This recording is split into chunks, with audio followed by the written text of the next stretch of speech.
to talk to you briefly about sexual abuse in the African American community. For starters, terms such as sexual abuse, sexual molestation, or victimization, or sexual victimization are synonymous terms. They mean the same thing. Let me define what I'm talking about so that we are on the same page. I work with sexually abused men and women every day, and many times I will ask them if they have been sexually abused, and they will say no.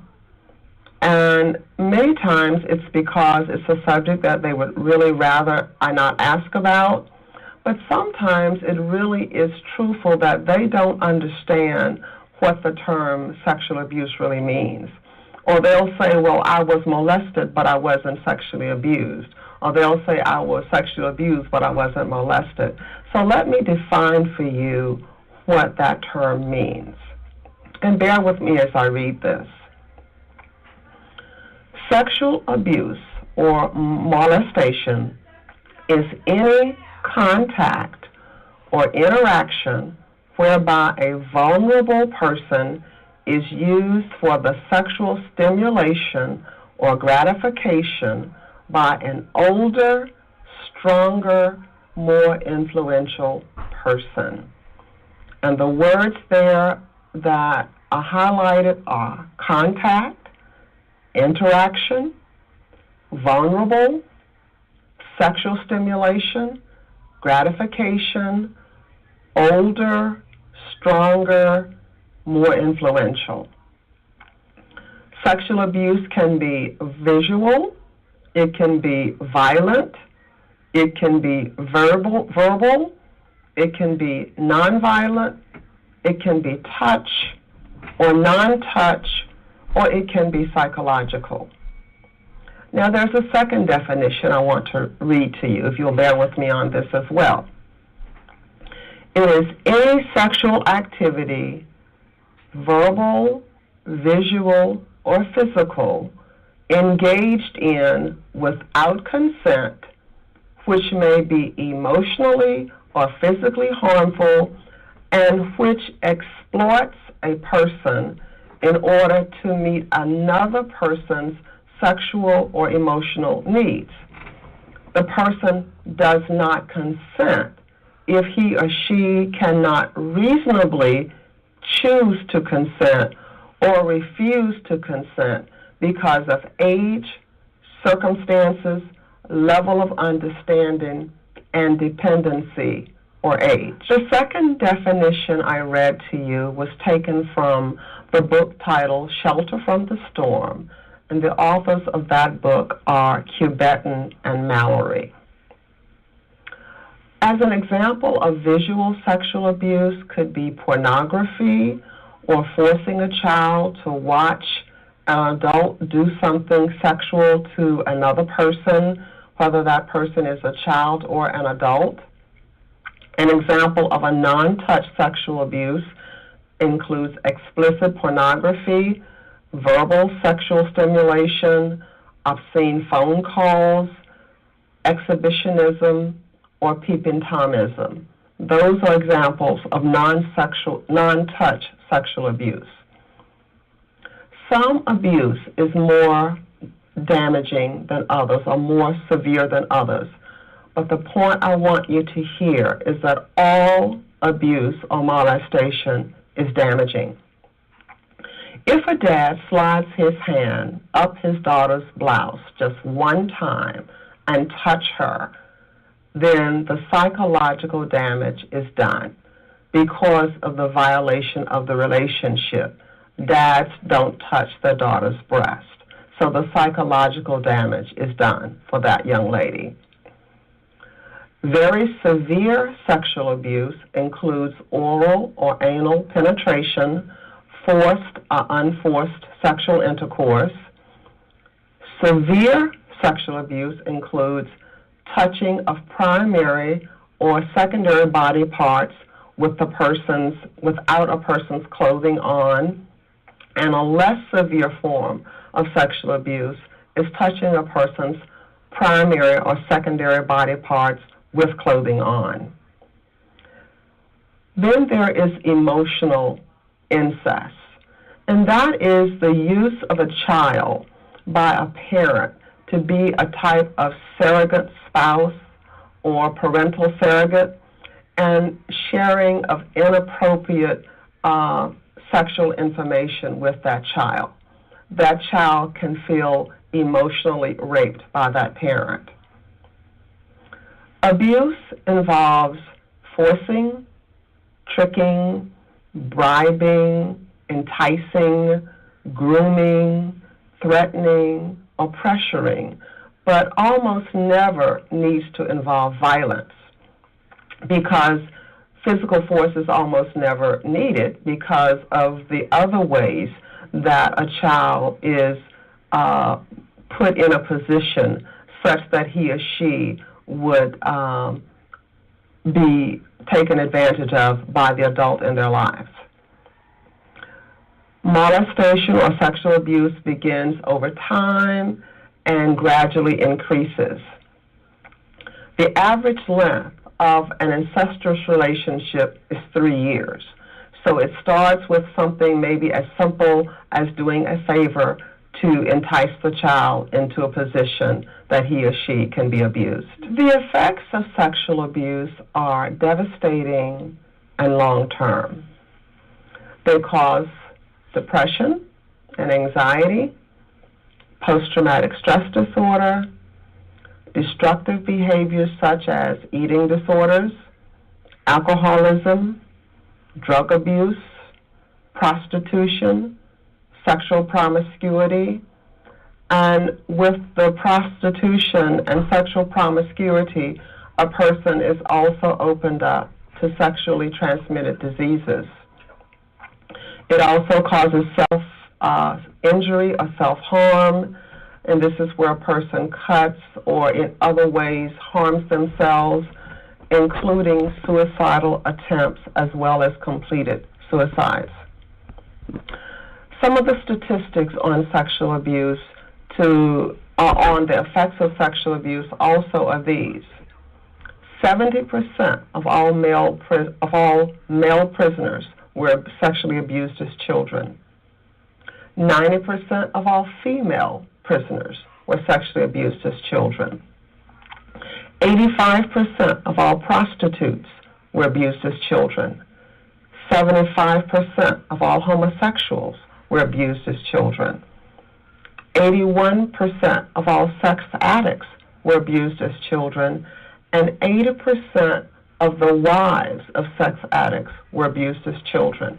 And lastly, 66% of all pregnant teens were sexually abused at an earlier age and may actually be pregnant because of sexual abuse.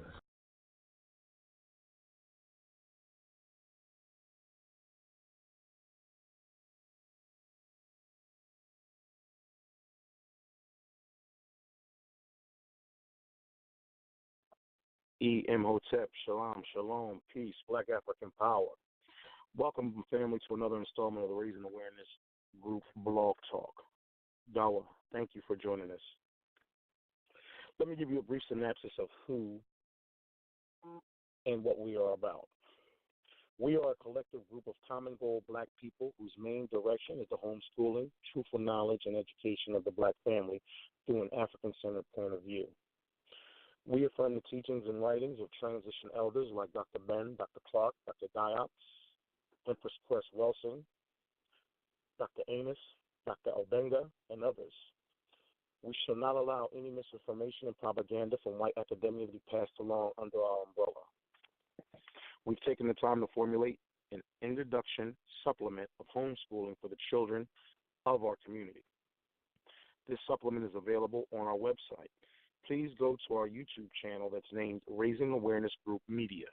There you'll have access to the link to our website and past blog shows, videos of lectures and tours from the likes of Ranoko Rashidi and one of our own members of our Elders Council, Elder Mfundishi. Again, go to our YouTube channel that's Raising Awareness Media Group. Our supplement is easy to visually digest and is tailored not only for the children but also for the family. we chose to make the supplement family-oriented. It is not just predicated for one entity. We at the Raising Awareness Group believe that the parents play the most crucial role in the early development and education of our children. That's in part why the supplement has activities for the parents to get involved as well. So please check that out, family, ASAP. We also recommend our methodology criteria for the adults. We at the Raising Awareness, we subscribe to Maat, which is the original moral system. Yes, we know Maat has been chopped and screwed over time, but we want to have our own people understand that the world's first moral system was African. Thanks to the University of Kmt Press, we use proper methodology. We strongly recommend all adults in the community purchase some awesome literature like Study Team, Survival Organization, and What Must Be Done. If you're interested in reading the largest book ever to be written by an African scholar, I advise you to purchase African Time, Volume 1. It's the first and only 1,000-plus authored book by an African scholar. Any African history that's taught must be taught, spoken on, and illustrated by African historians only. These are the official books of the Raising Awareness Group, and we strongly recommend them for you. Update your library today. Now, moving forward with tonight's topic, I know everyone just listened to that brief audio recording that we posted. We're going to be talking about, and anybody who's seen the ad of our flyer, we're going to be talking about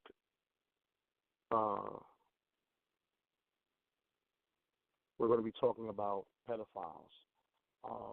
Due to the recent accusations towards a member of the conscious community who's been in the community for a long time, we need to expose this because this has become a quiet and growing predator amongst us. I know pedophilia is not an African culture. It never was an African culture. This is learned behavior. And most of us, especially along with the SBPM, the Straight Black Pride movement, we all came to an agreement and understanding that pedophilia is probably one of the most number one threats to our children, if not, and we want to discuss this as adults and as parents.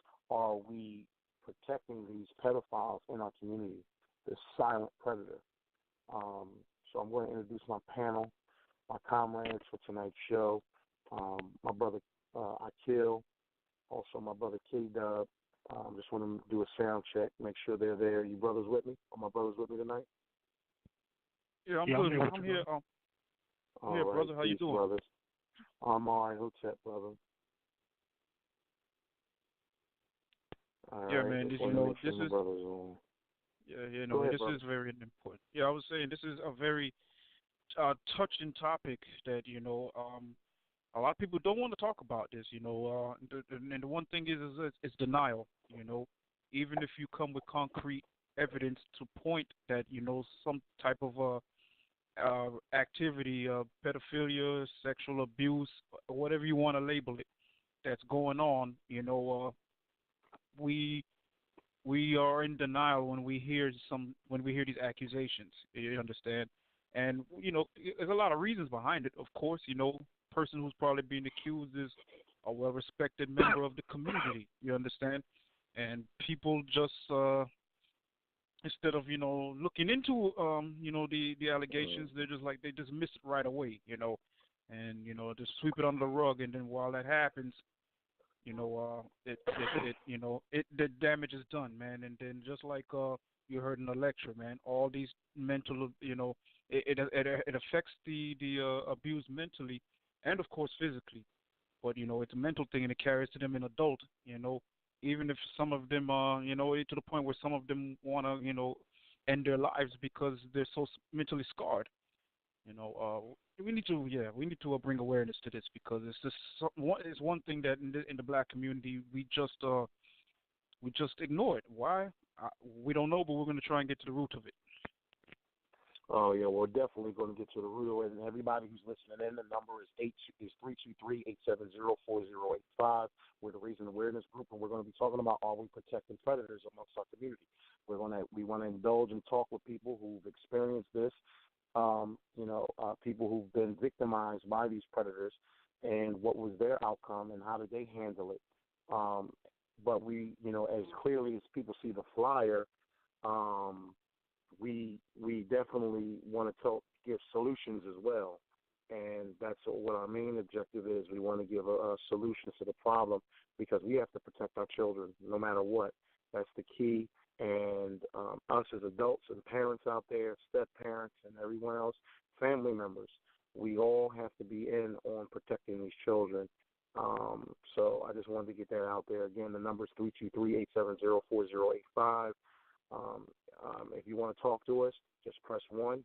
We'll load you up into the box. We'll put you right on. We can have a one-on-one discussion. If you have a question to ask us or whatever. Also, we got a couple people who did want to get on who we know we talked to already. Brother Akil handles our dashboard, and he told us there were a couple people that wanted to get on and vent their personal situations, and that's no problem. That's what we're here for because we got to get this problem out, and we got to come up with solutions. Everybody, because this has to stop. We can't wait 10, 20, 30, 40 years anymore for something to come out in an explosion like it has. We can't have that. The best way to kill a snake is you cut its head off. We can't keep cutting the tail off. We have to address these issues as they come along to stop this. So, go ahead, brother. You can take over. Go ahead. I know you wanted to say something. Go ahead, brother. Oh no, no, I was just, to piggyback back off what you're saying. Yeah, like you said, to get to the root of it, you gotta you hit it head first. Instead of being blind to the fact and all this stuff. When these things are coming on, as you can see, let's just put it like this: we don't want this to go like how the Catholic Church got caught with their accusations over the years with their respected priests. You understand? And that's what goes back to what I was saying earlier, that most of the time these accusations or acts happen or whatever, it's always somebody who is well respected in the community. Has a good name, and it's sad that there's people who know, and this is the problem. It's not just, we don't have to just go after the ones who's doing these acts. We have to go after the ones who knows what's going on, and then they're doing everything in their power to sweep it under the rug. Let's, like, prime example, let's say,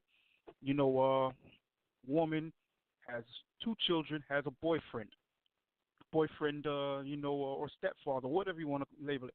Boyfriend, abuses one of her children, and when the children, brings it to light to maybe another relative. The relative brings it to the mother. Mother, just denies it. And that's the thing. It's denial. Denial is the key factor in what this thing's going on. So like I said, yeah, we need to. This is a very delicate subject. I know maybe some people are going to be uncomfortable, want to talk about this, but hey, you know what? Only way you're going to heal is if you bring it out, man. It's the only way.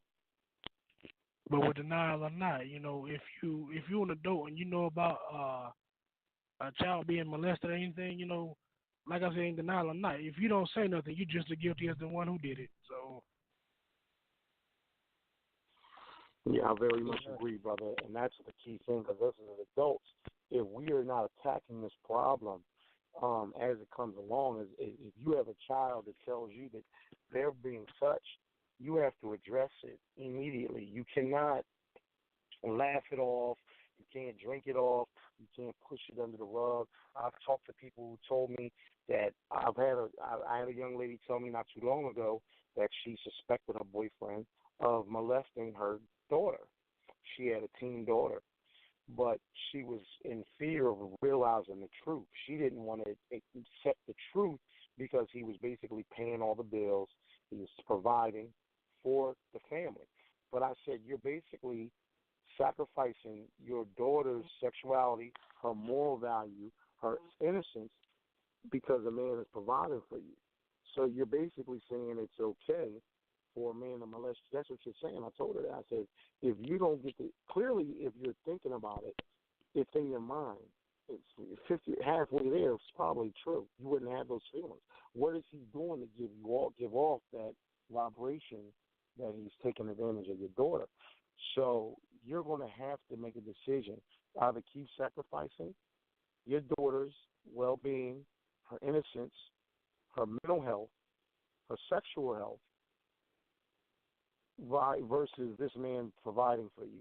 Which one is more important? Because you need to leave that situation. If you feel as though that outweighs that, then don't be mad for what happens when your daughter comes out. When the lecture just said she could become a prostitute, she could become a drug addict, a junkie, she could become incarcerated, she can have mental health issues. Multiple issues come from this. This pedophilia thing is becoming other because people are suppressing these pedophilia acts. They're victims. They're suppressing these acts. They're suppressing these problems, and then they turn around and vent them out in other directions. Well, why are you acting out? You ask your child, why are you acting out? You don't know why. This is why. They've been touched. They've been humiliated. They've been violated. And they were probably either scared to tell their parents, or if they did tell you, didn't believe them. So if this is becoming the new, if this is what the issue is behind it, we have to be addressed. Because a lot of times when these victims, what's happening is when these victims, their predator never sees justice. Their predator is never addressed, or if he's even addressed, it goes under the rug. So it's like, who's there to protect me? Because us as parents, we are the original protector. Forget about the police. Forget about all that. Forget about the laws. If you're not protecting your child, especially something like that, and then if it's a family member that's doing it, you fail to protect me. So I don't see how a child could actually lose all respect for their parents. You know, that's what something I wanted to get out. And I had a young lady I talked to personally who told me this. I said, you're going to end up losing all respect from your daughter. So eventually something's going to happen. She's going to lose her mental health, or she's going to start acting out because you're not respecting her. You don't. Yeah. Go ahead, brother. Yeah, I'm glad you said that, because I'm gonna share a story with you. You know, not too many people know this, but you know, my daughter was a victim of molestation. You know, her mother's husband was molesting her, and she was doing it. He was doing it behind her back. But when we was telling my baby mother, you know, this is going on, she's looking at me like, oh, y'all lying, y'all making stuff up. I'm like, I'm down here child advocacy now in the hospital, you know, getting my daughter checked out. Why would I make a lie like this? The doctor even sent her document. Well, she wasn't supposed to do it, but she sent her documentation about what was going on and stuff like this. She still didn't want to believe it. Now my daughter don't want to deal with it because she says her mother allows things to happen to her, and I'm like, what else is going on with you? You know, ever since then, I don't want to be mean to keep my daughter from her mother, but you know, me being a father, that's, you know, if that's the way I have to protect my daughter, then I'm gonna do it. Because when I found out the dude put his hands on my child, I went to go kill a motherfucker. Excuse my language, but my so-called religious ass family called the damn cops on me. This dude won't play because they said a 4-year-old child, a 4 or 5-year-old child cannot explain what really happened, how he touched her and stuff. But I go to jail for protecting my child. I don't understand this stuff. Exactly. You know, exactly, because kids, you know, at that age, they don't have the, you know, comprehension of how to explain what's going on to them. You know, in their mind, you know, especially if the person does something to them, they would say, you know, don't tell nobody. This is our little secret. You know, whatever BS that, you know, that goes on. And then, you know, even though they, you know, in their mind they do feel violated and they want to say something, but they just can't get it out. You understand? And then another point I wanted to make, and it's straight up, man. If, like Afrikaners was saying earlier, you know, say whoever, the father or the mother, wants to ignore the situation for the safety of their child, you know, straight up, they're selfish, man. And you know, with that being said, you know, we're at a Raising Awareness group, and we are talking about a very touchy subject. Are we you know, protecting pedophiles in our community, as you know, our children are being sexually abused, and is it being dragged under the rug? You know, if you want to speak with us and talk about a situation, or as a personal or somebody who you know, call us. We're at area code 323-870-4085. Press 1. You know, so if you want to speak with the host, or want to speak and sound off on the issue, we'll put you in the box. And with that being said, we're going to take a caller right now. Area code 813. You're live with the Raising Awareness group.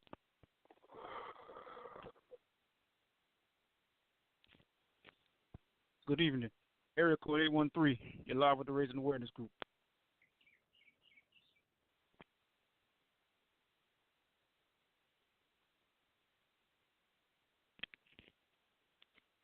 The call dropped. Okay. Take another caller. Area code 440. You're live with the Raising Awareness Group. Can you hear me? Yes, sir. What's your name? Where you calling from, my brother? Hello. Yes. Hello. What's your name? Where you calling from, my brother? This is Fred, Ohio. Hey, peace, brother Fred. How you doing? Good. How's it going? Afrikan Community. Peace, brother. How you Going doing? on, Fred? I'm good. Just listening into the show. I grew up around pedophilia, and I didn't experience it, but I knew of it. And I've heard women like aunts and whatnot always made the phrase women are not safe in their own homes. This has been a generational thing. And I will trace this back to plantation days, slavery days, when the master could come in and do whatever he wanted to do anytime he wanted to do it. Young, old, whoever. I even read about scenarios where the slave masters would, quote unquote, break the buck, if you've ever heard of that, where they violated the males. And in this entire process, our people did not have a voice, wasn't able to communicate it, being violated. So through the process, we have mental damage, and it's still carried on today in the homes. Let's say you have a young mother who has a child that's being molested. One, she doesn't really pay attention to that child to see the signs, to see the changes in that child. I've had some younger cousins that went through that issue. Now, they can't recognize it because maybe they were violated when they were young. Don't know how to communicate it, swept it on the rug. So like, hey, I went through it, I can suppress it so they don't deal with what their younger child is going through. But they keep repeating this cycle. So I deem this whole pedophilia thing as an aspect of lack of communication, sweeping stuff under the rug, and really just a disease that people don't know how to handle. Well, you know, that's a good assessment, brother, because when we're talking about first of all, let's get something straight. This is again a European ideology. This is a Greek Roman perversion that was introduced to everyone else, especially the Africans. We never they actually have a pedestry. It's called pedastry, which is basically, and this is just when we talk about pedophilia, most pedophilia, whether it's a man, it's a man doing it to a little girl or a man doing it to a little boy. But when the man is doing it to a little boy, they are starting to look at it as a sexual relationship. They're looking at this as actually, they want to create this. This is all, the main problem that I have is that they don't want to identify homosexuality in a lot of this. A lot of this is stemming from a lot of homosexuality. And it is, period. It's coming from homosexuality. And they don't want to identify, like when Jerry Sandusky was molesting those little boys out in Penn State, they never once called Jerry Sandusky what? They never called him a homosexual. Not one time. They just called him a child sex predator or his sex scandal. They never called this man a homosexual, which he clearly is. He enjoyed sex with little boys. And he clearly is into it to a point where it's a relationship. And this is basically, and by definition, a homosexual relationship between an adult male and a pubescent adolescent male. The word derives from the Greek painlastria, love of boys, a compound derivative of pious, child, boy, and aretius, a lover. In French, however, pedastrie has been used as a synonym for homosexuality between adult males. Again, just the origin of the word is Greek, French. These are their languages. This is their terminology. Again, there's no word for homosexuality in any African language. So we have to understand this is their ideology. This is their sexual deed. It's never been ours. So we have to understand, like the brother Fred said, anything we learn from the best. We learn the worst from the best of the worst, and that's what the white man on the plantation during slavery, he taught us these type of practices. And there's, like you said, he raped everybody. He raped the man. He raped the woman. He raped the kids. He sat there and watched men have sex with their wives after they killed a few kids. They had to make some more babies. They studied the black men. They studied the black women. He sat there and watched. He made them mate each other. He made brothers and sisters have sex and make them make babies because he needed more slaves.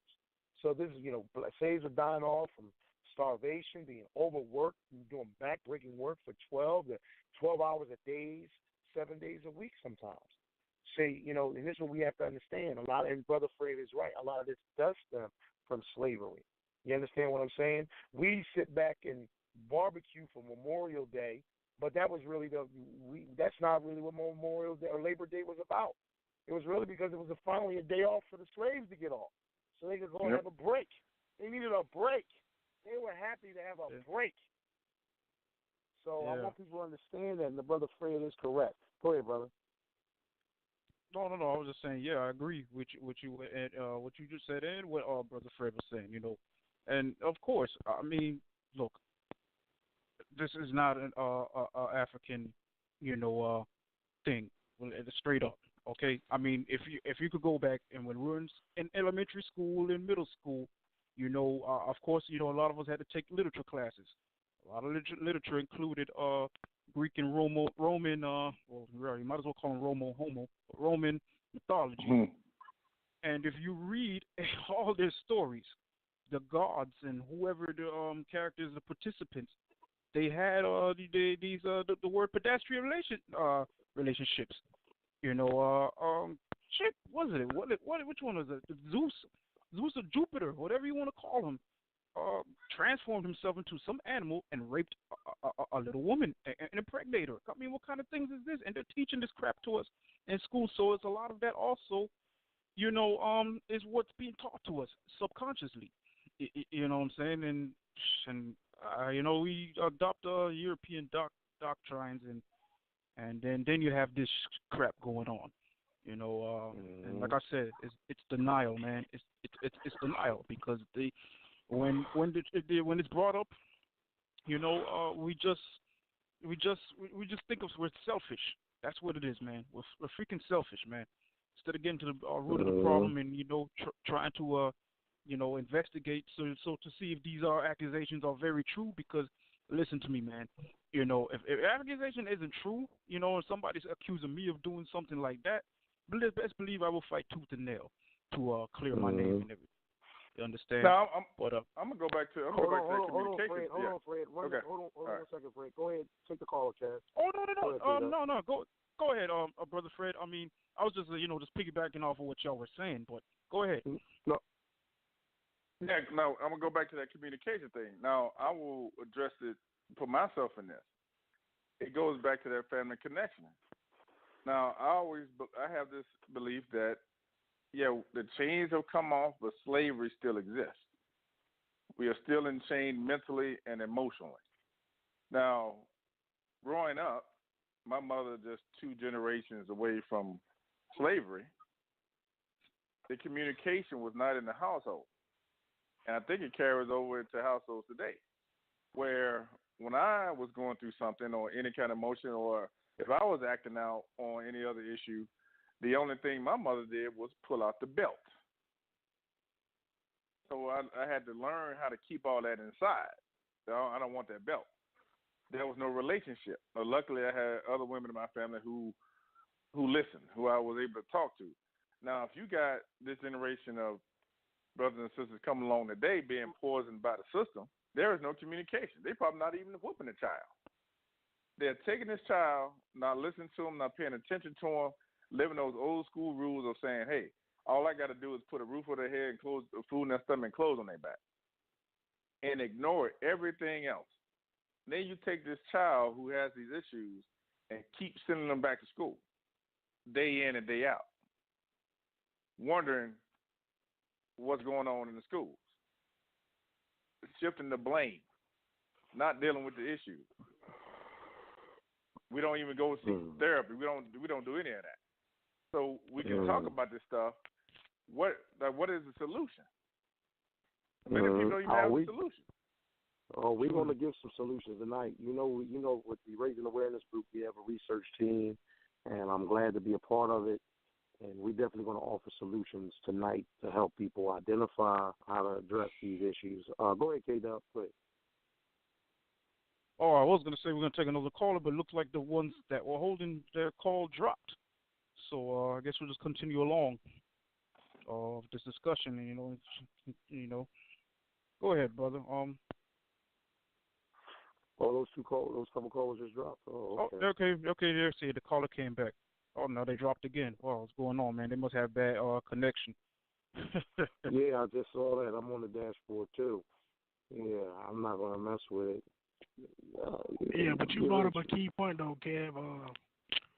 When you brought up the literature part, I remember back in high school when we was talking about Shakespeare and his plays and stuff.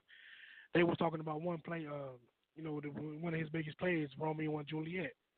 They said back then when they did those plays, they would find a feminine, the sexiest looking man to play the females. Now you got all these females and you got males. Why would you get a male to play a female's role? To me, that goes back.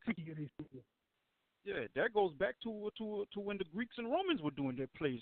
They had men, effeminate-looking men, play women, which I don't understand why they couldn't just get a woman who's right there with a vagina to play a woman, but they get a sissy to play the woman, and well, there you go, man. And the public, their society accept that, and I don't know, man. But let's take another caller. Area code 813. You're live with the Raising Awareness Group. This is 813.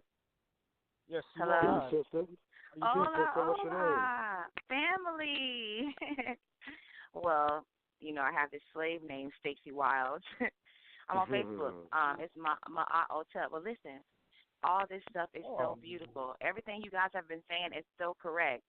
And let me tell you, it's real. It's deeper than you guys realize. Okay, I had to be 5.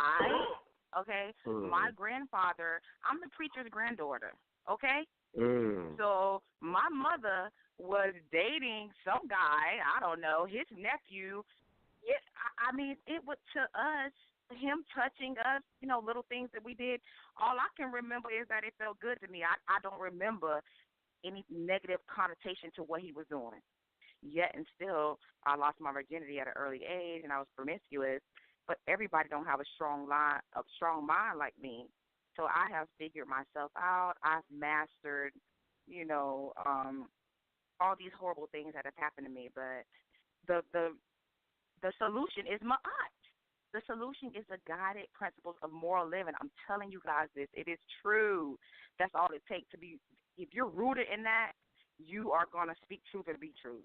So people can have bad experiences. I've never experienced, I don't want to tell and all this and that. I ain't never experienced that. All I know is that I was a little young girl. We were doing some stuff. It felt good. I never thought about it, but I ended up being promiscuous, and my father wasn't there. But I'm just a strong person. My mother was very loving. Therefore, I'm just wise and intelligent, beyond education, beyond the outside stuff. So it's real deep, but I guarantee you that the solution is Maat. I mean, I won't even I won't tell certain things right now, but the truth is that's the solution. Paying attention, listening to the children. I never had any desire at all to tell anything. All I knew was that what he was doing felt good. And then I get older, I'm like, dang, man, he was molesting us, man. What's going on? So it's real deep. If you guys are speaking of someone not telling and all this other stuff, it go way deeper than that because a lot of us didn't even know it was wrong. So, we can at least start there. But Maat is the truth. I know that, and people should always listen to me because I am the preacher's granddaughter. How can I reject Christianity? If, I don't know, but it's real deep. But I wanted to let everyone know that I never had any desire to tell that something was wrong because what he was doing felt good to me, and I was legit. Then now I can understand now. Yeah, I can understand now. Dang, maybe that's why at 13 I thought I was ready. But everyone is, I was growing with love all my life and taught all these universal laws through my mother, and she don't even know why. So everyone ain't grown like me, so I have become a masterpiece without all the other chaos. But it is for real out there, and the solution is Maat and us paying attention and listening. So that's all I have to say for now. You know what, sister? You brought up a good point, and I wanted to read something from Cook's Children out, this article I was reading. Pedophiles spend years of building their reputations in the community before ever touching a child. To even eventually gain access to this child, they will nurture close friendships with parents or just to use their positions of authority to build trust and recognition in their communities. So that's where the child accuses them of molestation. You won't even believe it. They'll say, "There's no way he could have did this." This okay, this but is what's the phrase we all know? Hurt people hurt people. So hurt people, I'm not even mad at these nasty pedophiles or nothing like that because I know for a fact they are hurting themselves. So I know we are peaceful, loving people. It's way deeper. Like, people are hurt. Hurt people hurt people. These people who molesting children, there's something wrong with them. They need some help. But who there to help them? We trying to help ourselves out, but the same people that's hurting us, they hurting themselves. They hurt by ignoring this problem. Because I read a study where it said only 2 to 3% of pedophiles are getting caught. That's nothing. That is nothing. That means they're either not my auntie molested my cousin. Dudes was knocking my auntie off when she was 10 years old, running through my auntie. I was not interested. I might have had my clothes on at 11, humping with somebody on the couch or something. But she was having sex at 10 years old, and she molested my cousin, and her brother is in prison right now. So, like y'all said on this phone call about the people in prison right now, it's an inside thing. It's an inside thing, I don't know. Maat is the solution. I know that for sure. It's just we got to teach the children. A lot of grown men don't care. The children are everything. The children are everything. I never had any desire to tell on anybody for nothing. All I knew is that what dude was doing felt good to me. I didn't know I was promiscuous, but I was groomed and showered with love. So I'm powerful now, and I have this universal, whatever it is. Everybody not like me. A lot of people are broken by that. I just wasn't. I was powered up by it.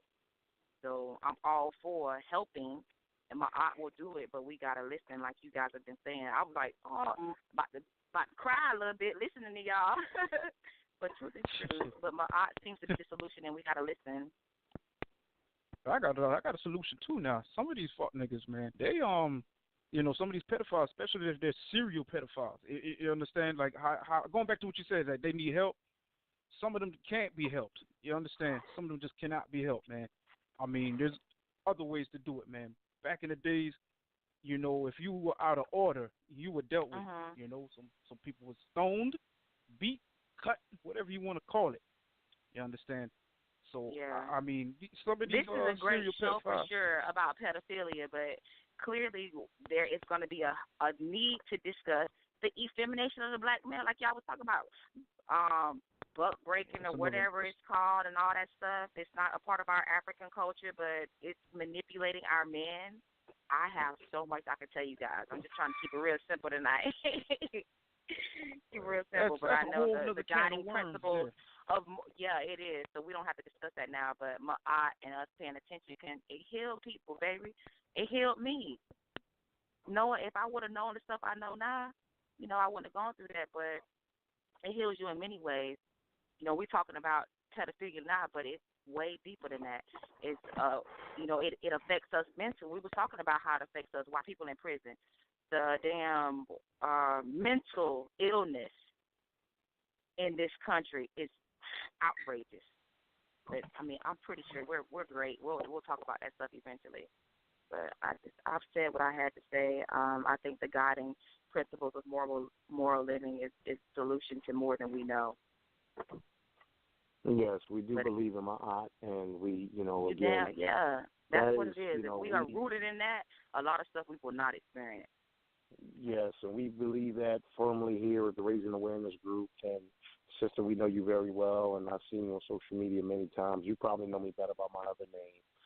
But I don't calm down on social media, and now I try to be more geared towards a nation building and black empowerment. I'm not bashing Christianity like I was in January. because we're wasting so much time. As a community, we're wasting time, and we have to move on because debating our the energy Hebrew. is precious. It's nice and all, it's cute and all, but debating the Hebrews and the Moors and but the everyone Hebrews else and the Moors, I'm trying to tell you right now, it's really unity is closer than people realize, because it's a Hebrew Israelite in my inbox and got me working on getting all the information for every black business in Tampa, but it's a nationwide thing. It's like we are one. So the unity is coming, in time. Yeah, it's coming in time, and I think we have to stop hating. One thing with black people, we have to stop being hard on each other, because one thing I know, us as people trying to compete with the white man in the United States and just globally, most of the time what happened was black people go to work every day and got treated like shit, and then came home and started treat their own family members like shit, because you got treated like shit at work. Because the white man treated you like shit at work. He treated you like shit talking on the phone. I just never really had that experience as a black woman. They hate all black men, and y'all know it. But they love us black women. So they have kissed my ass for a long time. They know that. They know that. They'll kiss the brown off your ass. You they understand what I'm taught me saying? a lot of these white people. They kiss my butt. I've had great experiences. The police let me go. You teach me all the tricks at the same business. Well, I'm the office manager for several years. There's barely no black employees, and they treat the black man like shit. But because I'm a black woman, they want to screw me, so they giving me everything, all the knowledge. Because they want to get in between your legs, and they know to keep you from reproducing with us. That's what it is. They know that. They know this. They know a lot. They know our power. They know our power more than some of our own people know our power. They know already. So what we need to do is so what you need to do, and what other queens and sisters in our community, they need to be the spook that stood by the door.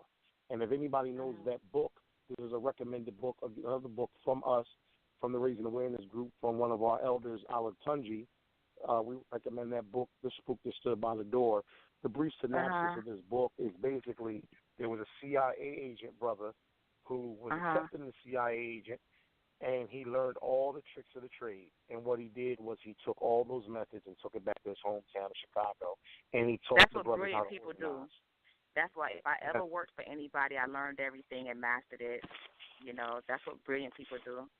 But I love you guys. This is a great topic for sure. Just know that there's a lot of different things going on. I never wanted to tell on this guy who touched me and my sister, because all I knew is that it felt good. You know what I'm saying? But it did lead to other things with an absent father and being promiscuous. So my aunt paying attention is the solution. I know that for sure. Definitely, my sister. Thank you for chiming in. If you want to stay on, we're going to keep you on. Yeah, we'll keep you on. We'll just put you back in the block. Yeah, we'll keep you on, sister. But let me just read something to the community about tips on how to identify a sexual predator. What we need to do is, number one, the sister brought it up, the brother Fred brought it up. Brother Fred, you still there? Brother Fred still there? Yeah, he's still there. Okay, yes, as long as he's still. Okay. But what we need to do is the communication is key. When children disclose they were sexually abused, they're telling you the truth 95% of the time. Teenagers are telling the truth 92% of the time. We have to believe them. Sexual abuse, that's number one. Believe them. Number two, sexual abuse, happens when a child is alone with a pedophile. It could be in a car, the classroom, hallways, a private office, a hidden area, anywhere. So we have to make sure our children are never isolated by themselves with adults. Make sure there's other kids around to tell the story, to confirm the story. All right, so this is just tips from this. And another tip, adults should not have private communication with your children via text, emails, phones, any of that. Make sure your church, your sports teams, your daycares, your gyms, schools have policies that there should be no private office windows, covered up locked doors, anything. So if you out there, you at your parents, make sure your kids never have one-on-one conversations with adults privately. Anything that has to be said, you should be able to say that from the parent. That's a coach. I'm a football coach. You guys know me. You guys know I take my kids very simple, but the parents are there. I make sure the parents are fully aware of any conversations we have. So I just want people to understand that via text, phone call, one-on-one, no, none of that. I got to be in on them conversations myself. But go ahead. I know we got another caller. We can get back to these tips. We got a lot of solutions. We're just not talking. We're just not talking shit tonight. We got solutions, people. But go ahead, K-Dub. I was gonna say we're gonna take a quick commercial break and then we're gonna take on another caller. Go ahead, brother. This is Brother K-Dub, and you're listening to the Raising Awareness Group Blog Talk Radio Show.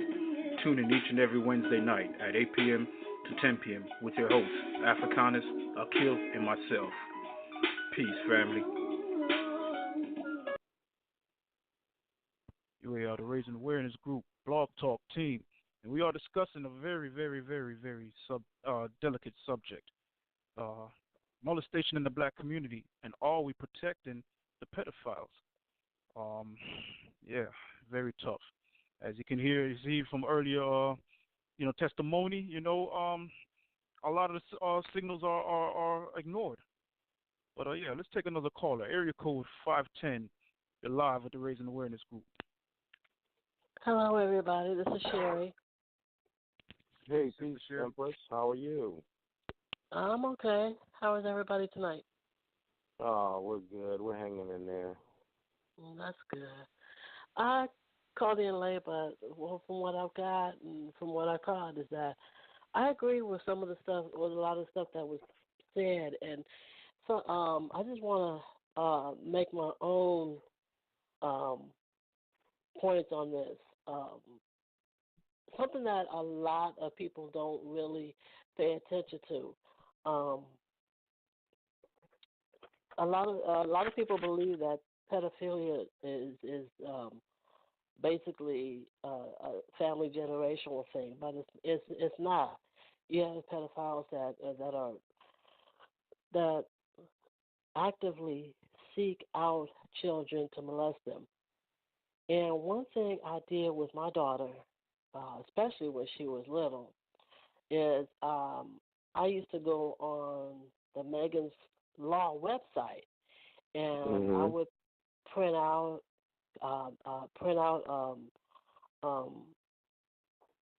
pedophilia offenders or sex offenders that lived in my area and posted on my refrigerator.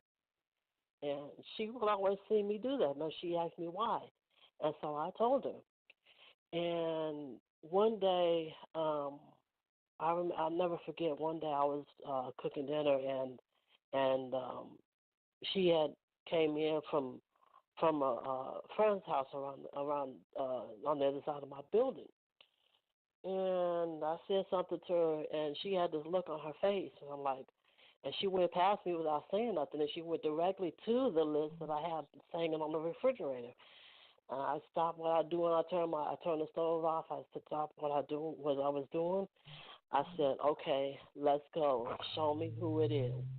So she led the way, and she went to look for the person that was following her. Some guy was following her, and she wanted to check to see if he was one of the people that was around the neighborhood. And that's what a lot of people don't realize. You have a lot of people, especially around school-age children in near schools, of pedophiles that live around the school area. And so another thing, and this was I don't know who brought it up, but somebody had brought it up a little while ago, is that pedophiles actively seek out the adult to get close to the adult just to get to the child. Mm-hmm. Yes, I brought that up. Yes. Right. Yes. So my thing was, because I was a single parent, any guy that was interested in trying to get to know me or trying to come by and talk to me, I refused. I let them know up front that when my child is around, there's no way you can come around at all. And then I told them, I said, if you can't handle that, then there's no need for us to go any further.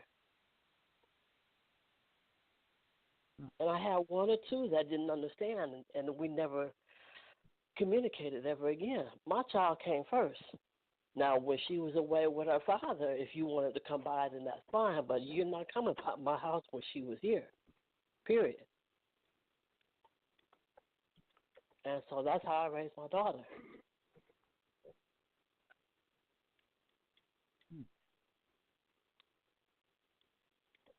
So the thing was, for me, is especially living in Berkeley, where almost everything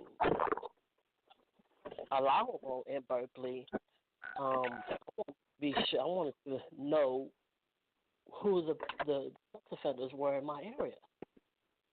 Right there, what you said, how you used to, with your daughter, bringing up, websites with the registered offenders. You just brought up a solution. What we should be doing. Those of us with children, especially young ones under the age of 13, regardless, under 18. You know what I'm saying? Because pedophilia, they don't give a damn if they're fucking 5 years old or they're 18. They want to strike however they want to strike. But what we should be doing, a wonderful idea. One for all.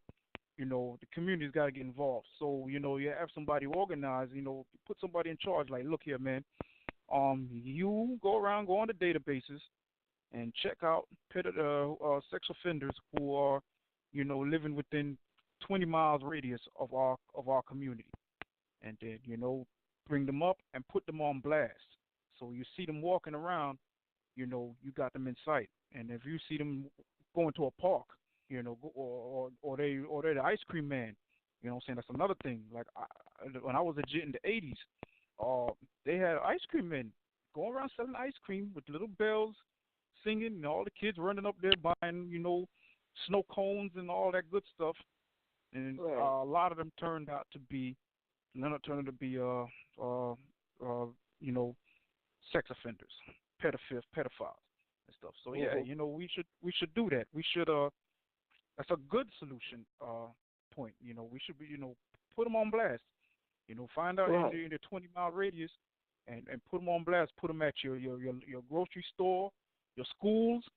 The hell with it, man. Get everybody's address in your community within 20 miles and mail it out to them. Even though the newspapers are supposed to do that, but they be slacking on that. They release it every year. Man, these things get updated daily because look at all the court cases that's going around. And what I'm saying? And a lot of these cats are, being criminally charged with pedophilia, sex acts, sex, and they could get convicted, they go to prison or whatever. Or if they don't go to prison, they accept they must register as offenders within 24 hours, 48 hours, something like that. That thing updates daily. So, weekly. Do a weekly update and then just keep mailing it out. You know what? I'd rather spend money to keep my area safe from these type of nasty people than they'd be sorry later on, while we slacking. And another thing too, like you said, you got to check out the warning signs. Especially with some of these people who are well respected in the area, whether they is the the big deacon, the pastor, the businessman who who always do something for the kids, stuff like that. Just watch out for the warning signs, and stuff. But yeah, go ahead, sister. That's why I refused to let anybody, when my daughter was around, I refused to let anybody come by. Because I didn't want nobody try to play on.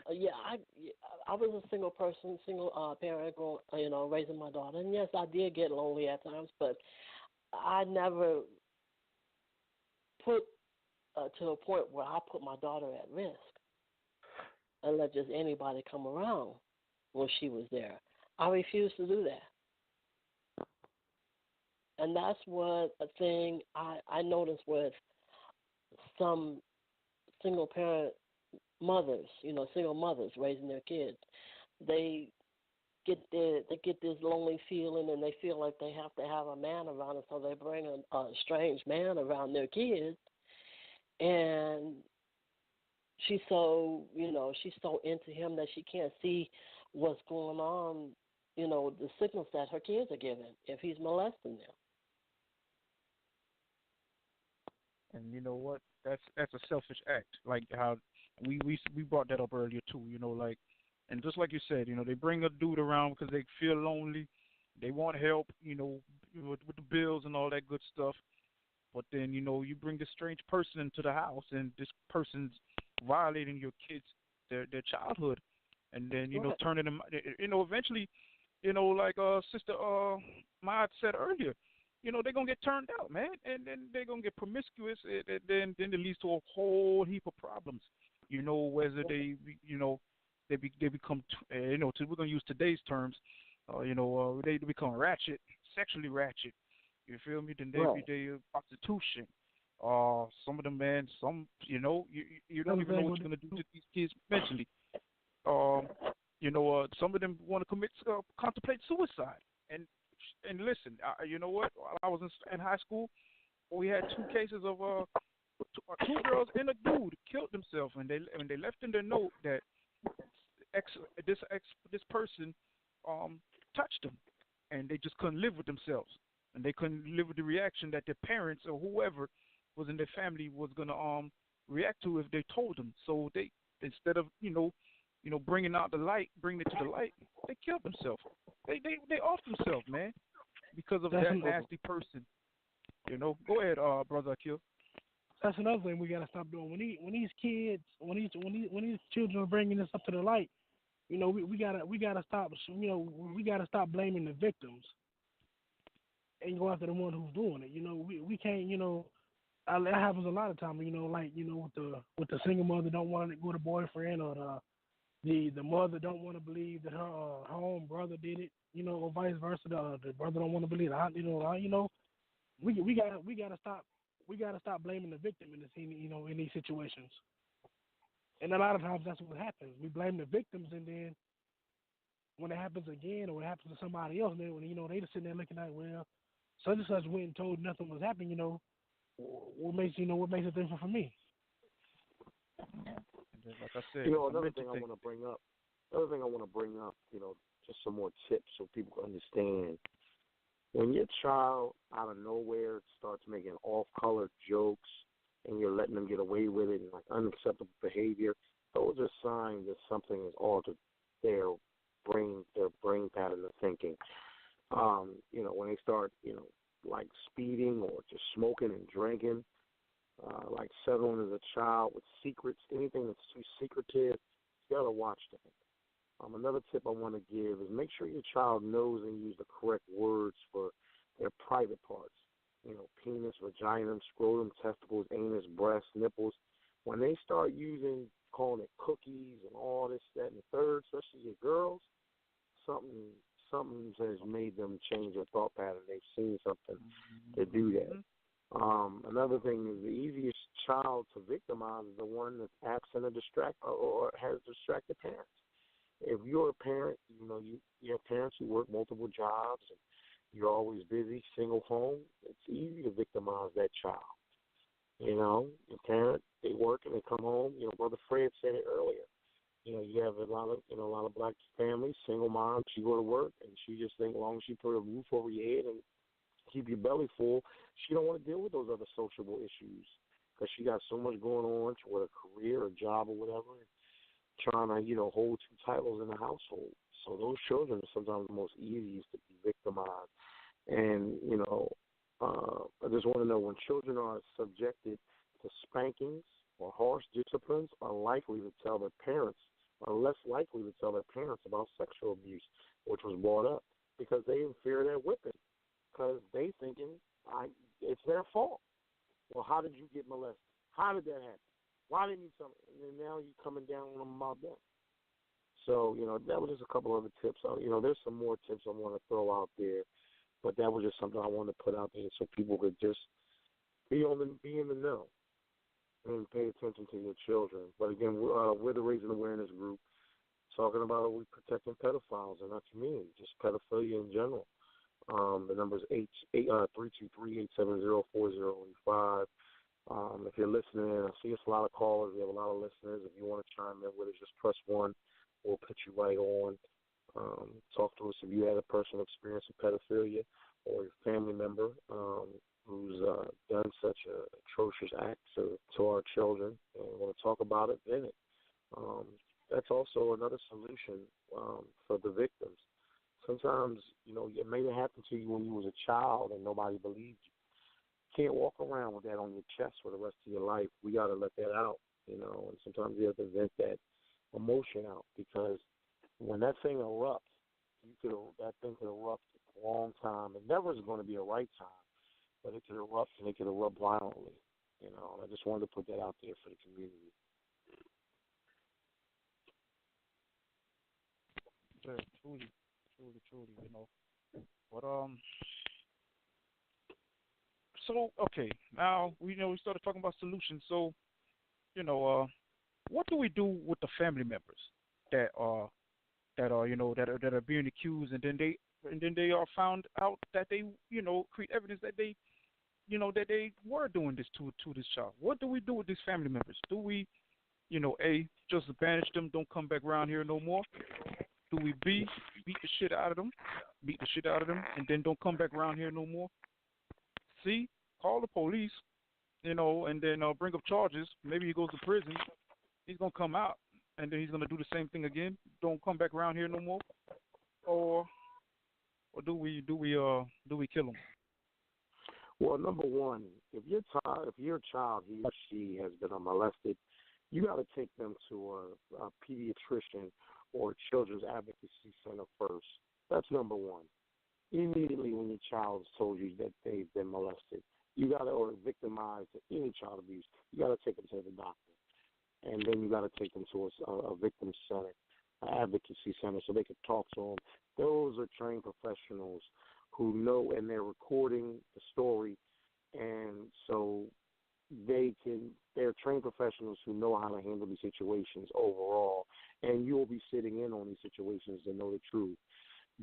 Number one, don't take your kids to a pastor. That's a no-no. Don't involve no pastors in your house. Don't let no pastor come in there and talk, making decisions on your household.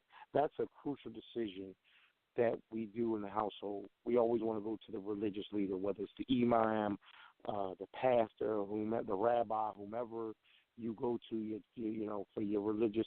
We got to keep them out the house, because any religion has even more sexual abuse than anything. Those people don't hold your best interests at heart. So we got to keep them out the house. You got to take these professionals, because they're not going to give you solutions. You got to go to the professionals and get professional help for you yourself and your child. And when it constitutes the family member, you have to treat them like a non-family member, because they're not your family anymore once they do something like that. When they violate your house and they violate your bloodline, they basically voluntarily said we're no longer family. So you can't treat them. You have to treat them like they weren't a family member. I know it's only sad. It hurts. Like the sister Maya Hotep, she just told us, a family member do it. Anybody can do it. You got to disassociate. They're no longer your family. I know it hurts, but the pain that child has felt you got to put yourself in that child's shoes and what they felt, because they were being pinned down, molested. Sometimes they might have thought it felt good. They thought it was the right thing. They didn't know it was the wrong thing. They didn't know. So they're being taught to think that that's actually the standard or way of love, and it's not. That's not loving your family when you're doing that. So they are no longer your family member after something like that happens. Totally agree with you. You know, if your penalty is death like mine is, because I don't care how long ago it was. If I see that nigga, he gonna die. So if he's a cousin, aunt, uncle, whoever, if they touch my child, they get the same thing he gonna get. Mm-hmm. Truly. And I'm glad you brought up the steps to do it, because with the child advocacy, yeah, they come in and talk to you, but they call on the doctor first. And the doctor, you know, examines the child, and I'm saying, if you're the parent, you're in the room with, you know, you're in the room too. It's not like the doctor go examine the child and you don't, I'm saying, they come out to you the results. So you're standing right there while they're doing the exams. And so when after that, you know, they call in child advocacy. They'll talk to both of you. Then they'll dismiss one of you. Then they'll talk to you one-on-one. And that, you know, after that, you know, when they come up with their solution, either they'll tell the child, you know, to follow up therapy. But me thinking, I wasn't thinking in my right mind anyway. When they told me to put my child in therapy, I'm like, my child ain't crazy. You know, I'm looking at it right, you know, I wasn't really thinking. I'm like, my child ain't crazy. She don't need therapy. But, you know, I went ahead and put her in there anyway. And come to find out, my daughter was drawing a little symbol. Every time she would go to therapy, the therapist would let her draw and, you know, do whatever. But she would always draw this little symbol. And, the therapist asked her one day, she was like, what's that symbol? Where did you see it at? And she told her where she saw it at. The dude at her stepdad, the dude that touched her, what molested her, had a tattoo on his inner thigh. And that was the symbol my daughter was drawing or was trying to draw in therapy.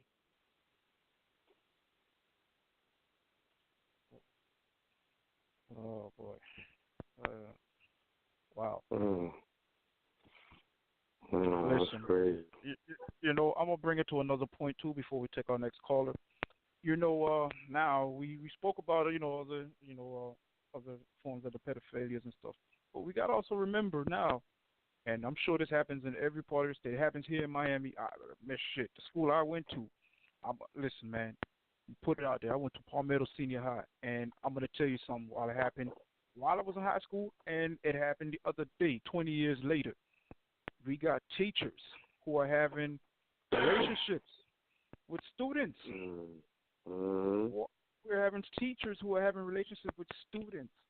And I'm pretty sure this goes on up there in Philly where you at, or in Carolina where Akil's at, wherever. This is the problem. You know, a lot of these cats, you know, they go undetected because, well, they know how to lead normal lives. You know, don't get them wrong. They're not that stupid. You know, and they're stupid for their, you know, their acts that they're committing. But they're not dumb by no means, man. They can fool the public really well, man. And they, you know, have access to the children because they're in the public sector, public schools, man. And some of them, and that's another thing. If some of these kids, harbor these acts and feelings that's been happening to them, some of these cats prey upon that, and they can recognize it, and then, boom, develop some type of they develop a sexual relationship with them. You understand? And these are supposed to be your trusted adults to our children, and yet, so I just wanted to throw that out there that don't forget about the schools, man. Don't think your child's safe in these schools, man. We got to do a thorough screening, but it is very kind of hard because some of these cats can hide behind that. But let's go ahead and take another caller. Let's bring on my brother Kufu. Kufu, you there? Hotep. Hotep, Black African Power, my brother. Black African Power. And I mean, it's another Wednesday night. It's another great subject by y'all guys in the Raising Awareness group. I was sitting back listening, and I'm just truly sad about the stories that I'm hearing on the radio tonight. But this is why this subject is very important, and that we keep doing shows like these and keep putting this subject out for the people. I want to touch base on what one caller said about the website. The website is called Megan's Law. If you go to Megan's Law, I believe it's meganslaw.com. and you can go and you can search by zip code or area, and you can see registered sex offenders. I use that site quite often.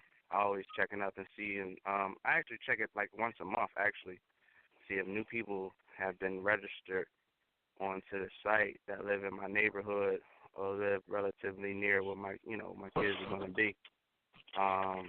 So if any parents are listening and they're not sure what the website to use, it's called Megan's Law, and they have registered sex offenders on there. And it goes back, because once you're a registered sex offender, you're always a registered sex offender. You're never going to get off that list. And I'll tell you a quick story. I don't want to take up too much time because I know there are people that's trying to call in. But I was actually looking at the website, and by my surprise, I actually seen a friend. Well, he's not a friend no more. A person that I grew up with. Lived on the same block. Used to play with him every day, and he's a registered sex offender. And I was shocked. I actually sent it to another friend of mine. We couldn't even believe this guy was on a registered sex offenders list. So you'd be surprised who you see on these lists. Of course, I mean, the website is not going to deter someone from doing it who isn't on the list. But anybody that's a past offender, that's a good resource to use. But I think as a people, we need to come up with a uniform solution on how we handle pedophiles in our community. I'm personally vote for option A, which K-Dub was saying. I vote that you whip their ass. I believe I'm a firm believer if we start taking bold action against people who do this to our kids, that we're going to send a clear and direct message to people who are considering doing this or who are currently doing this. We can't have no remorse for these people. Yeah, they might have been done wrong in their lives, but at some point we got to send a message, and we got to send a bold and we got to send a fierce message that it is not going to be tolerated and that there are going to be severe consequences. Me personally, I don't care who you are. You can be my closest relative. You can be my father. You can be my mother, my brother, my cousin. You touch my kid, your days are pretty much probably going to be numbered, in my personal opinion. But we have to come up we have to be bold with our decisions, and we can't keep saying, well, I grew up with my cousin, and we played ball together and all this other stuff. That doesn't matter. Like Afrikan said, the moment that they did that, they became an ex-family member, and we have to treat it as treason. That's treason. It's treason is touching a child in an inappropriate manner, whether it be intercourse or just groping them. It is treason. It should not be done, and we should not tolerate it as a community. I agree with you 110%, brother. Like my measures are more harsh, man. I mean, especially with me, my family coming from a Caribbean background. Listen, man, they kind of hard handle them type of pedophiles. Batman, man, all of them, they handle them worse. You know what I'm saying? Some of them outright just kill them. You know what I'm saying? You never hear from them again. You understand? But that's over there. Here, because we're a political correct nation, we do things kind of slack. But I agree. Every community, black community, needs to send out a direct, clear message. So, any of these people think twice before they act upon their lust. You understand? And the more you do it, trust me, man, you will have a very low amount of these cases. But if we continue to look the other way and say, oh, well, that ain't true, he's well respected, how could you say that? That's your big cousin. He used to take care of you and buy you hamburgers and whatever stupid excuse. The selfish excuse you want to come up with. You keep doing this, then we're just going to continue to have the problems. And then it's just like I said, some people's mindsets are a little different, man. Some people could, grow from it, move on, confront it and move on. Some can't. Some will become emotionally unstable. And then some just act out and become ratchet. And when I say ratchet, you mean, They become very promiscuous, sexually active. Rapid sexual active, proliferation of their sex acts, stuff like that, man. You don't know what you're doing to this child when you're scarring them. You understand? So I agree with Kufa, man. You got to take some drastic measures. I don't care if it's unpopular. One thing I always say is you never apologize for your convictions. So if you're a family member or you're a pastor, I don't give a damn who you are, and you touching any child, man, you deserve the ultimate punishment. And that's K-Dub's 2 cents on that. Mm-hmm. I want to bring a point up to my people, and my brother Kufu. Love you to death, brother. I'm glad you chimed in tonight. Definitely brought in some good points, definitely some valid points, but definitely want to add something to what the brother was talking about. There's an app called Life 360. You can download that app. That app, I use that app on my phone. It actually is a friend finder, family finder. You can put just put your family member's phone number in. It'll keep a track on them. I know with Apple, there's Friend Finder. It's already in your contacts. You just add that, and the location of whoever you're friends with in the Friend Finder. But the Life 360 app is also designed for pedophiles and just crime in general. That app is a good app to download to your phone and tablet to have. It'll tell you the name of the pedophile, his address, and his exact crime, what he did. Again, I was shocked to see so many people, and there were a few brothers and sisters, because there's sisters that are breaking in other sisters too. Sister Maya, I told you about a family member who was a female who was molesting kids too. We have people who, and I've seen some people. I saw some names that I was very worried about. I said I was worried because I knew these people, and I was stunned to see this. Also, I wanted to let everybody know another website is called Family Watchdog. That's a free website. You pretty much, all you got to do is just go to their website, and you just put in your state and your local zip code, and they'll tell you about any pedophile within 1,000 feet of you. So that's another good website to go to, Family Watchdog and Life 360. Go ahead. I know Brother Fred had something to say. You guys come back to me. All right, thanks for putting me back on. I'm glad you mentioned that last part about also watching for the women. Mm-hmm. Even though it's a topic, the one movie that I always refer to is Antoine Fisher, where the character in that movie was molested by the women. Mm-hmm. And he grew up with a lot of anger issues. Mm-hmm. So that's one movie I suggest people watch, because I knew some brothers who went through that same thing. Mm-hmm. And the one sister earlier mentioned that how when she was younger it felt good. And we always hear men doing children wrong. And I'm sure it's a young brother, a young male child out there who is being molested by a woman and thinks it feels good. But those issues can carry on to, imagine this 7, 8, 9-year-old kid being used to seeing grown women, and all of a sudden it can't relate to the young girls or see the young girls his age. Mm-hmm. Rushing them. He could be a rapist when he goes up. So the other aspect I wanted to bring in is that when these children go get therapy, emphasize the necessity of having a black psychologist. Thank you. Because that white psychologist will have a tendency to put that child in a system that will further enhance the damage that's already been done. Wow. That's about 2 cents. I absolutely agree. That's the truth. Another point I wanted to bring up too. Oh, sister, you had something to say, sister? You wanted to add something else, say? Okay. Another point I wanted to bring up too is that I wanted people to understand that I know it's hard to to actually comprehend this, but there's actually a group of people who want to pass laws, and they actually did try to pass a bill a few years ago to protect pedophiles.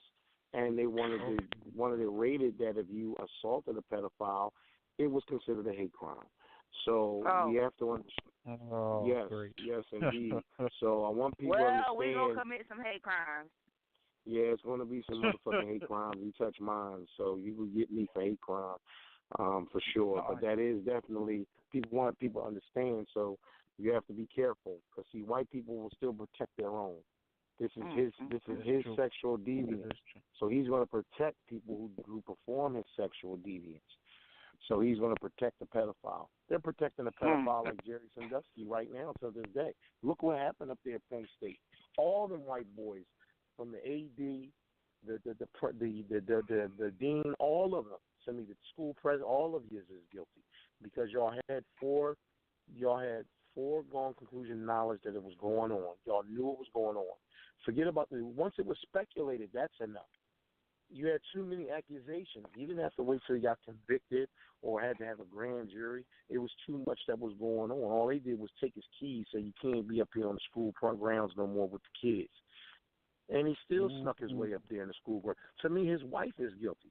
Sandusky's wife is guilty. Exactly. Because ain't no way you didn't know that was going on. Ain't no way you didn't know your husband was gay. And ain't no way you didn't know your husband wasn't pounding them taking them little boys like that. So you knew. You guilty too. It happened in your house. It happened while you was upstairs asleep. Stop playing sleep. You heard it. You heard it. You knew what was going on. And so you need to lock her old ass up too.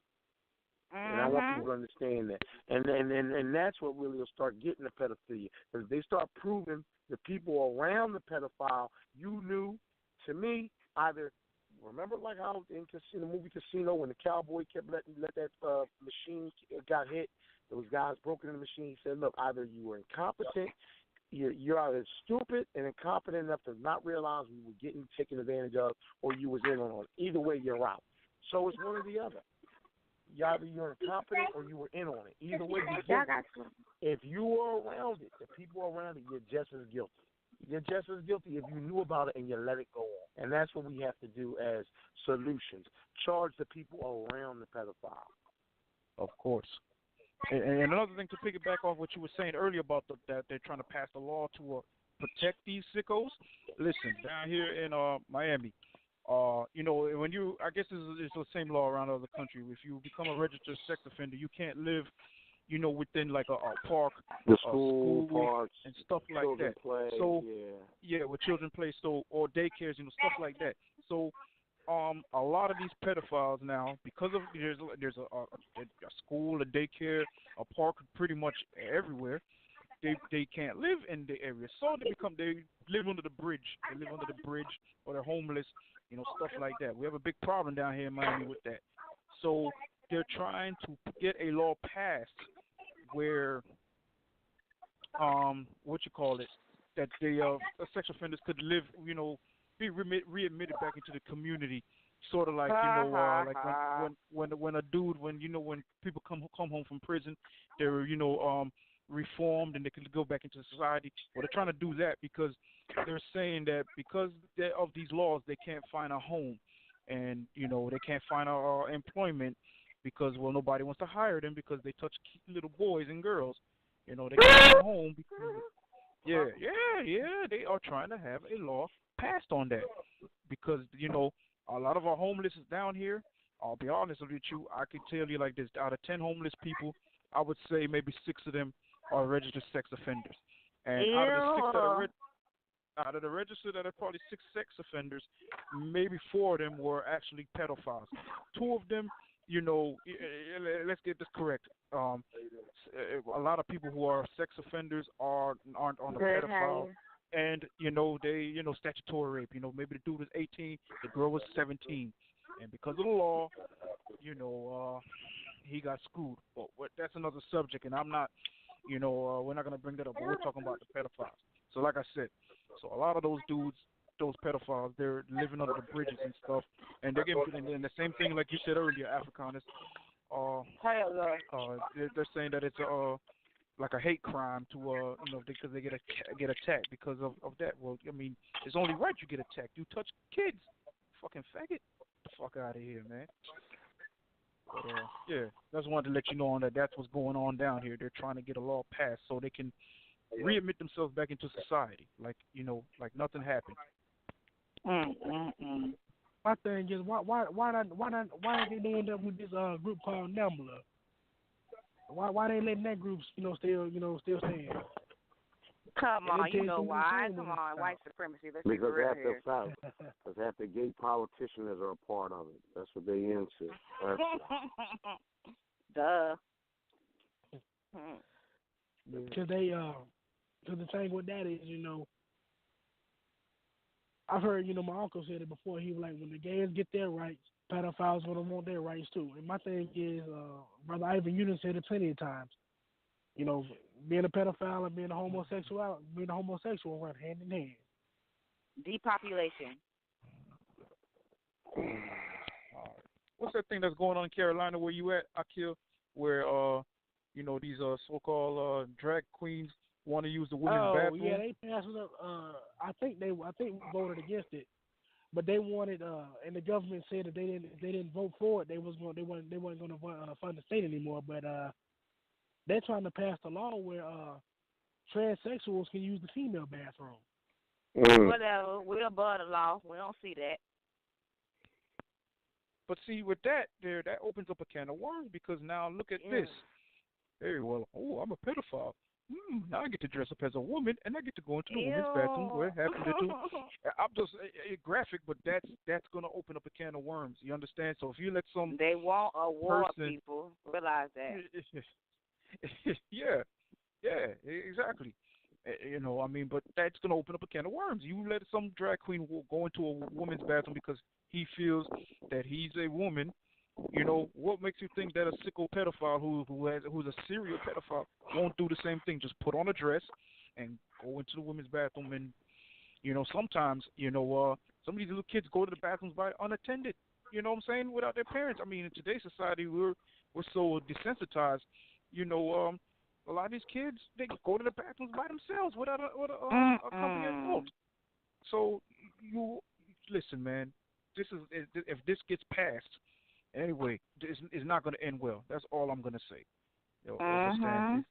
It's not going to end well. All it's doing is giving the pedophile another avenue, another way to molest other kids. That's all it's doing. Exactly. They people don't want to do black this. powerful people to save the world. Yeah, this is the problem. We live in so much of a damn political correct damn society. Everybody gets offended and they want this.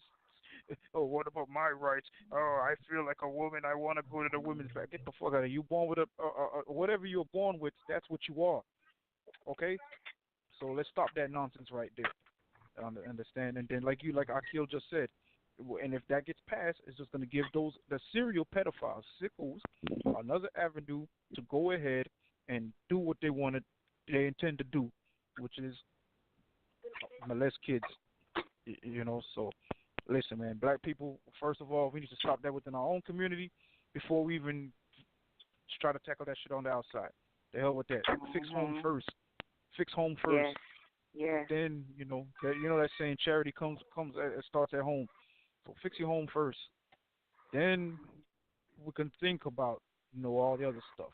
But I'm concerned about our people right now because we're in a big state of dysfunction. And this right here, with us, throwing this under the rug and ignoring it and all that, it's a big chunk of our dysfunction. We got to address this. We got to fix people and the people that and the people that want to hold on to these these pedophiles and stuff like that and defend them.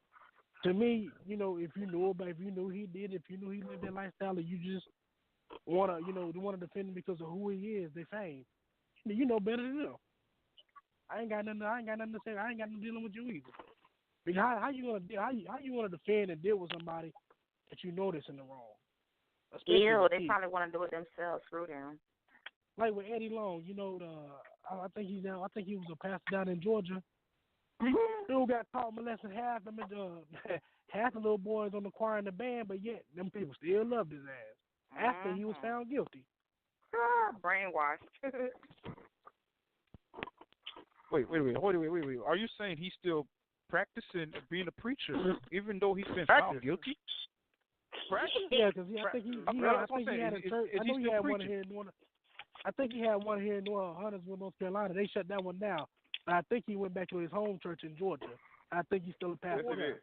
But that's what I'm asking. So he's still preaching. Even after he, like, you know, like. He you know them Christians. We gonna forgive and forget. So, some things you just can't forgive. Some things you just can't forget. That's just me. You see, and this is the problem. You see, with that damn. And I'm not bashing Christians, but I'm bashing them right there in this little segment. Christians, do it. You listen, man. If you want to do that, turn the other cheek and forgive and forget. Listen, come on, man. Use your moral judgment, man. Forget all that sky daddy that you know listening to or whatever praying to, man. The hell with that, man. If you are guilty, you are guilty, man. And that's how I see it, man. And we should not tolerate this. Because I'm glad you said that, because my cousin, we grew up together. We grew up like brothers and sisters. That night I was going down there to kill that dude that molested my daughter. He called the cops on me. I haven't. My daughter was 4. Like I said, she's 4 or 5. She's 12 now. I ain't talked to them since. They tried to hit me up on Facebook, text me. We cousins. We shouldn't be doing that shit. Fuck that. You called the cops on me protecting somebody else that does some, that done some dirt. Why would you do that? Your child not. If you felt that way, you should have stayed out of it. Kufu, man, you wanted to say something, brother? Peace. Peace, brother. You wanted to say something? Yeah, I wanted to add something too. Another good thing too, that you can put in your kids' rooms, and some people probably won't agree with it, but I'm a big proponent for.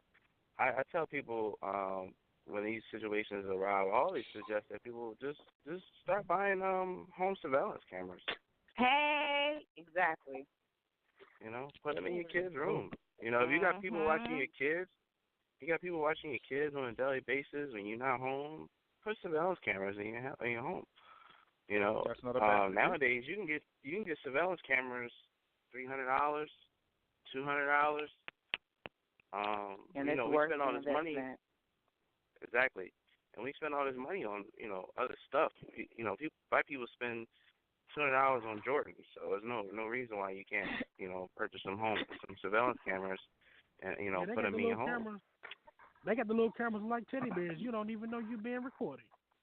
Yeah, you got all types of cameras to kill. You got cameras that don't look like cameras. You got cameras that do look like cameras. You got hidden cameras. And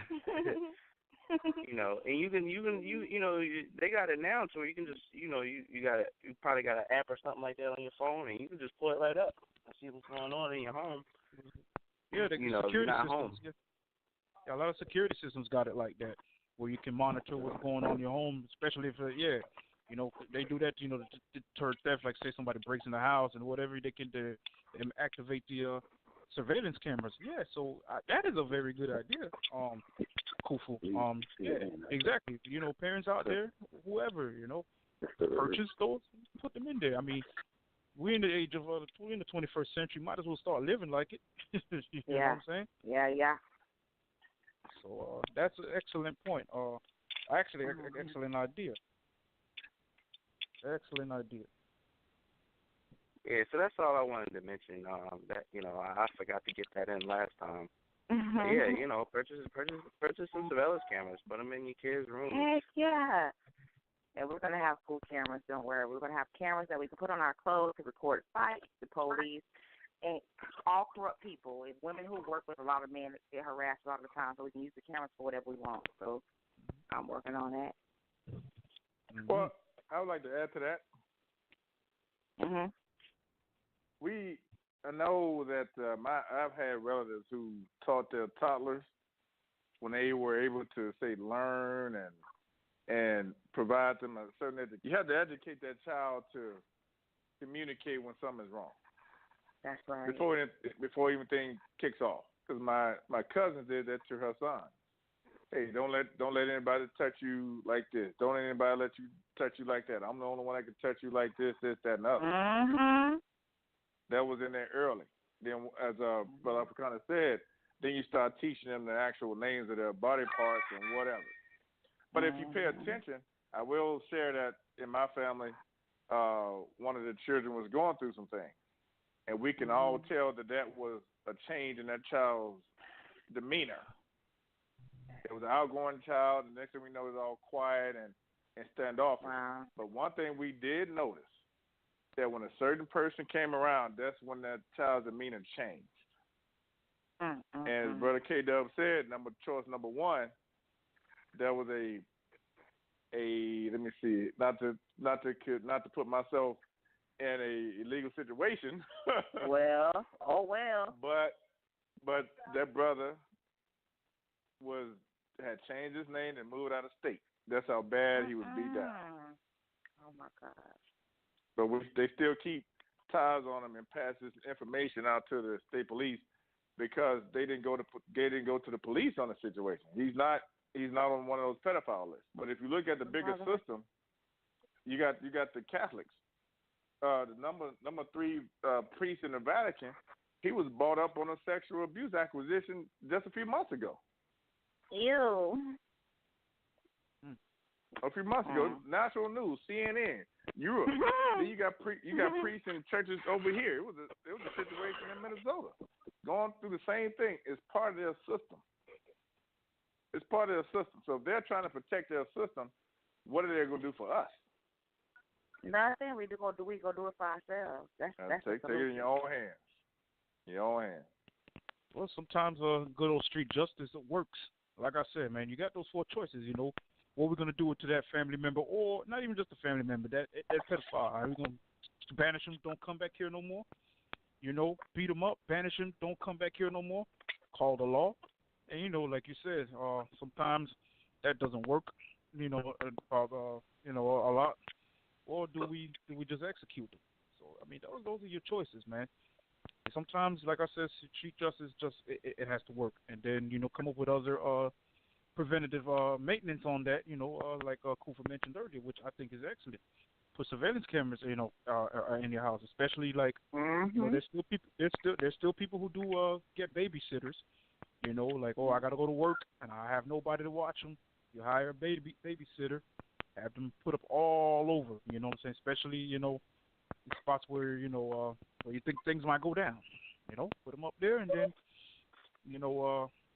review them yourself. Or if you see your child acting kind of strange, then they reveal something to you. Review those cameras, man. Yeah. So, and then another thing too, and the same thing in the other point. Get on them databases, man. Like I said, down here, the police coordinates with the newspaper here, and they release they call it a sex offender list, but they do that only every year, or is it every 6 months? But most of the time, if I'm correct, it's still every year. But come on, man, like I said earlier, there's cases every day. Parental control. There's cases every day. You know what I'm saying? That these cats are being charged on, and they get found guilty. Because I have not seen no pedophile get off on a case like that unless he really was just falsely accused. There is cases on that, but 9 times out of 10, motherfucker was touching kids. And then they have to register as sex offenders within 48 hours after their conviction or after their release if they come home from prison. So update that daily, and then shoot it out into your neighbor. Put them on blast. Right. In your house radius. Put your community stores, your grocery stores, wherever, your churches. If you're still going to your church, your mosque. Your parks. Your parks, your social club. Some people still have social clubs in their neighborhoods. Put in your social clubs. Put it in wherever, your schools, your employment. I don't care. Put them out there, blast them. Put them on blast. We're in social media right now. You know what? Guess what? Hey, make a video. Make a social media video. Make it go viral. Put it out there. Well, another thing we should do that list that Afrikan read from, of the tips, provide that on social media. Educate as well as the other stuff. Somebody might not know their child is going through something. Take that list, make it a PDF, or make it the memes or whatever, and share it across Facebook. That's right. It might be a parent sitting around not knowing what's what or the traits in that child and say, hey, let me read this list. Mhm. That's one thing we should be doing, educating as well as prevention.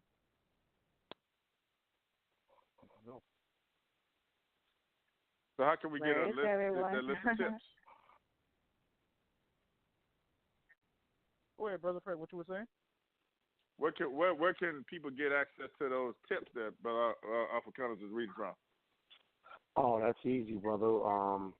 Excuse me, I'm sorry about that. I was actually just reading something real fast. Those tips are very easy to find, my brother. You would just go to tips to protect your children, cookschildren.com. It's easy.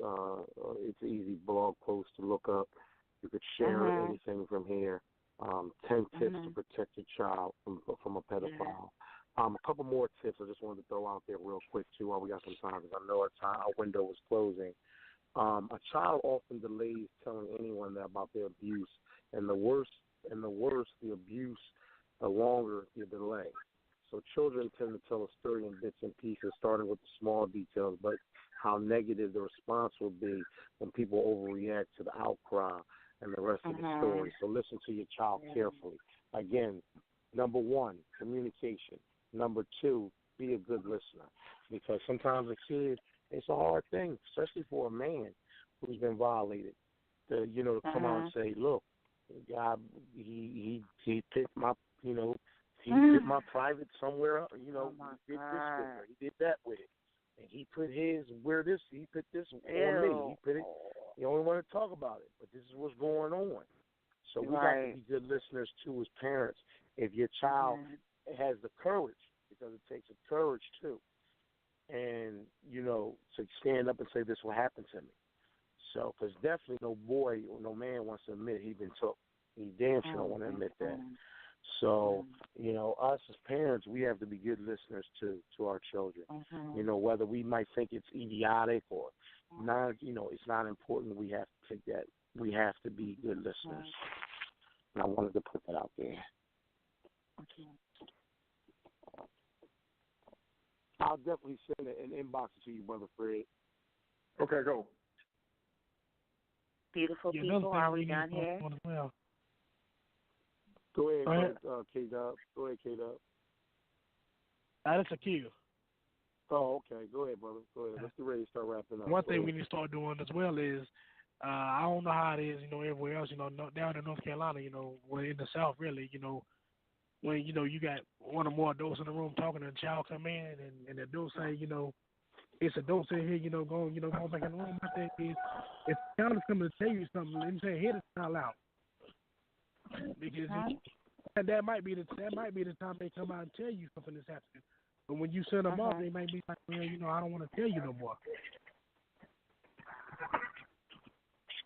When you say listen to the kids, I agree. And we shouldn't just make certain times for the child to be able to come and talk to us or tell us. That child should be able to come to us at any time and tell us. Wow. Pay attention to all children, man.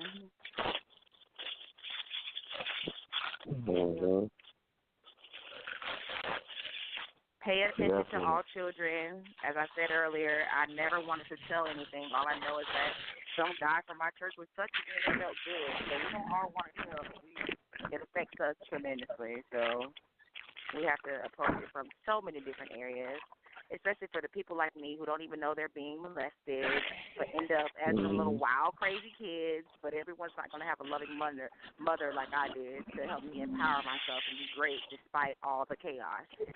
So it's way deeper than that. Paying attention is everything, and teaching them the laws of Maat. I guarantee that.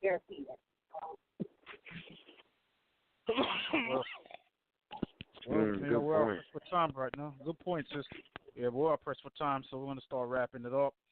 So, as today, like I said, this was a difficult, delicate subject, but I hope what we talked about tonight and the little solutions that we've come up with, hopefully you guys, soak it in like a sponge and, and act upon that. Because listen, man, our children need to be protected. We gotta protect our children, man. Because if we let our children down, man, then we are failures. End of the story. We are failures. If we can't protect our own children, who are we then? We're a bunch of cowards, a bunch of selfish people. You understand? So we gotta protect the children, man. You see something, you see them acting, uneasy. Talk to them. Get it out of them. Get to the root of the problem. Find whoever it is that's violating them and handle that. That's the best way I can say it, man. And hopefully we learned something today, and maybe in the future we can have a follow up and discuss this. But we are the Raising Awareness group. We are here every Wednesday, and we talk about the subjects that are paramount in our community, and we offer solutions. Want to give a shout out to my whole entire Raising Awareness group. Give a shout out to my comrade Afrikaners and Akil, and each and every Wednesday night join us as we speak on topics. Peace, family. Peace. Hotel.